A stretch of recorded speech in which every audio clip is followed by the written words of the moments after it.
विद्यार्थी मित्रों हूँ वाचा निधि मारी यूट्यूब चैनल निधि स्टडी पॉइंट में आप सभी विद्यार्थी मित्रों फरी एक वखत हार्दिक स्वागत करूँ छूं। आज आप जोवुं छे धोरण 10 विषय गणित प्रकरण नंबर 1 वास्तविक संख्याओं जेमां आपणे चर्चा करता हता स्वाध्याय 1.1 ની અને આજે આપણે જોવો છે સ્વાધ્યાય 1.1 નો પ્રશ્ન નંબર 7। તો જોઈએ પ્રશ્ન નંબર 7 માં આપણને શું આપેલું છે। એક રમતના મેદાનમાં વર્તુળાકાર માર્ગ છે। આપણને શું કીધું છે કે કોઈ રમતનું મેદાન છે એમાં વર્તુળાકાર માર્ગ છે। સોનિયાને તેનું એક પરિભ્રમણ પૂર્ણ કરતા કેટલા તો કે 18 મિનિટ લાગે છે। કોઈ વર્તુળાકાર માર્ગ છે એની ઉપર શું છે તો કે રમતનું મેદાન છે અને આ મેદાનમાં સોનિયા નામની કોઈ વ્યક્તિ છે એને એક રાઉન્ડ પૂરું કરતા એક પરિભ્રમણ મીન્સ કે એક ચક્કર મારતા કેટલો તો કે 18 મિનિટ લાગે છે। જ્યારે રવિને તેનું એક પરિભ્રમણ પૂર્ણ કરતા 12 મિનિટ લાગે છે અને બીજો વ્યક્તિ રવિ છે એને કેટલા તો કે એને 12 મિનિટ લાગે છે। ધારો કે બંને એક જ સમયે એક જ બિંદુએથી એક જ દિશામાં પરિભ્રમણ કરવાનો પ્રારંભ કરે છે તો કેટલી મિનિટ બાદ બંને ફરીથી પ્રારંભ બિંદુ પર ભેગા થતા હશે। આપણે પેલા આકૃતિ દોરી અને સમજીએ કે શું આપણને કહે છે। તો કે માનો કે આ કોઈ વર્તુળાકાર માર્ગ છે। અત્યારે આપણે વર્તુળ સમજી લેશું। આ કોઈ વર્તુળાકાર માર્ગ છે તો આપણને શું કહે છે તો કે માનો કોઈ સોનિયા નામની વ્યક્તિ છે એ અહીંથી શરૂઆત કરે છે અને પાછું અહીંયા લગી આ પરિભ્રમણ આવી રીતે પૂરું કરી અને શું કરે છે ફરી ન્યા આવવા માટે ફરી તે જ બિંદુ પર આવવા માટે કેટલો ટાઈમ લેશે તો કે 18 મિનિટ લગાડે છે સોનિયા।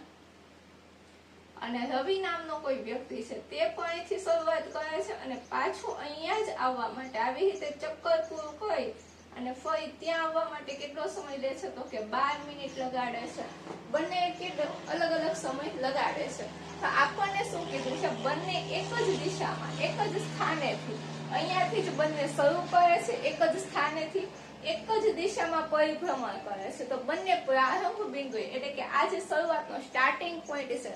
ત્યાં ફરીથી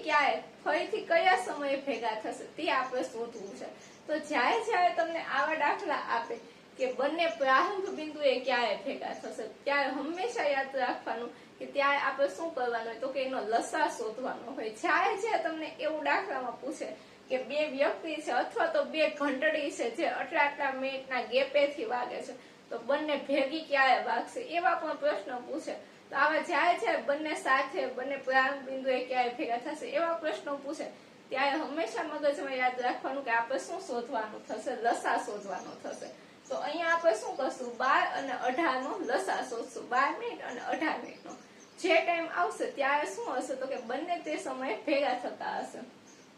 તો આપણે જોઈએ દાખલાની શરૂઆત કરીએ। આપણને શું આપેલું છે ત્યાંથી આપણે શરૂઆત કરીએ લખવાની। જો લખીએ અહીં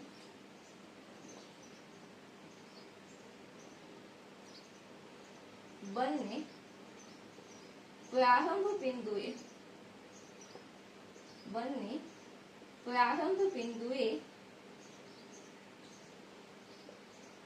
ક્યારે ભેગા થશે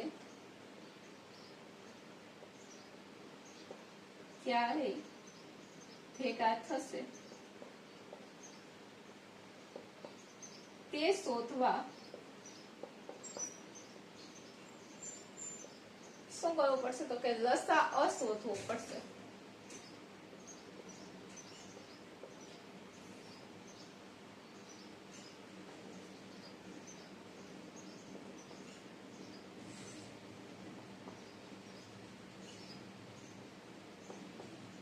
તો આપણને પહેલા તો એ ખબર પડી ગઈ કે આપણે બેનું પ્રારંભ બિંદુ શોધવા માટે શું કરવું પડશે લસા શોધવો પડશે। તો હવે આપણે શોધીએ।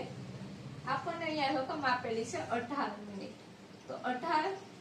નું આપણે અવિભાજ્ય અવયવીકરણ કરશું અને 12 નું અવિભાજ્ય અવયવીકરણ કરશું। અહીંયા બાજુમાં લખ્યા શેનો ટાઈમ છે તો કે સોનિયાએ લીધેલો ટાઈમ છે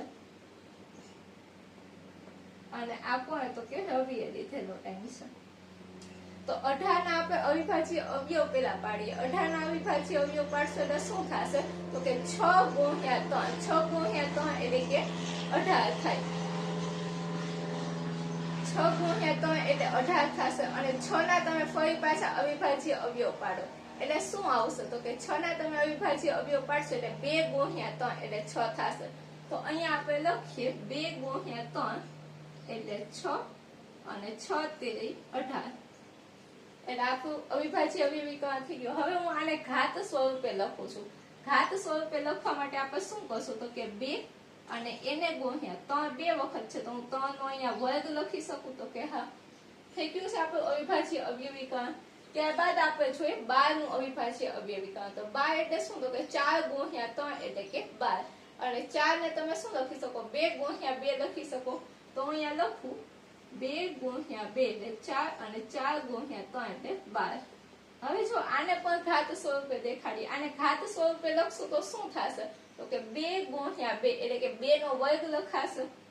તો અહીંયા આપણે લખીએ 2 નો વર્ગ એને ગુણ્યા 3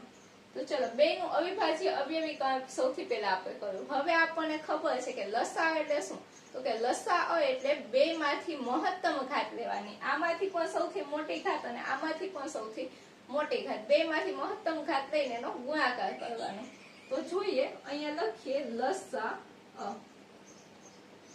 બરાબર શું થશે તો કે 3 ની 2 ઘાત એને ગુણ્યા 2 ની 2 ઘાત હવે છે 3 ની 2 ઘાત એટલે 9 અને 2 ની 2 ઘાત એટલે 4 તો 4 ગુણ્યા 9 અહીંયા લખીએ જ 3 ની 2 ઘાત એટલે 9 અને 2 ની 2 ઘાત એટલે 4 4 9 36 અને અહીંયા આપણો એકમ કયો આવશે તો કે મિનિટ આવશે કારણ કે આપણને બધું શેમાં આપ્યું છે મિનિટમાં આપ્યું છે તો અહીંયા આપણું શું થઈ ગયું આપણો આન્સર આપણને મળી ગયો એટલે કે 36 મિનિટ આપણો જવાબ છે અને નીચે આપણે લખી શકીએ કે 36 મિનિટે રવિ અને સોનિયા બંને શું કરશે પ્રારંભ બિંદુ પર ભેગા થશે નીચે લખીએ આપણે આમ રવિ અને સોનિયા અથવા તો સોનિયા અને રવિ અને સોનિયા 36 મિનિટે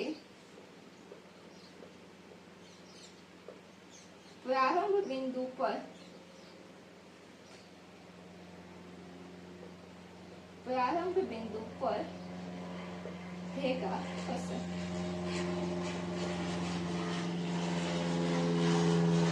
ચલો અહીંયા આપણો પ્રશ્ન નંબર 7 પૂરો થાય છે ફરી મળીશું આવતા લેક્ચરમાં સ્વાધ્યાય 1.2 સાથે અને વચ્ચે જે ઉદાહરણ આવતા હશે તે પણ આપણે લઈ લેશું અહીંયા આપણે સ્વાધ્યાય 1.1 ને પૂરું કરીએ છીએ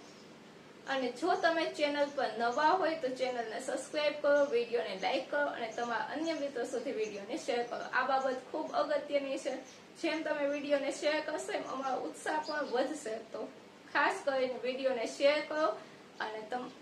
તમને જે પણ લાગે છે તમને સારું લાગે તો સારું ખરાબ લાગે તો ખરાબ તે કમેન્ટ નીચે કમેન્ટ બોક્સમાં કરો ફરી મળીશું ત્યાં સુધી મને રજા આપો થેન્ક યુ સો મચ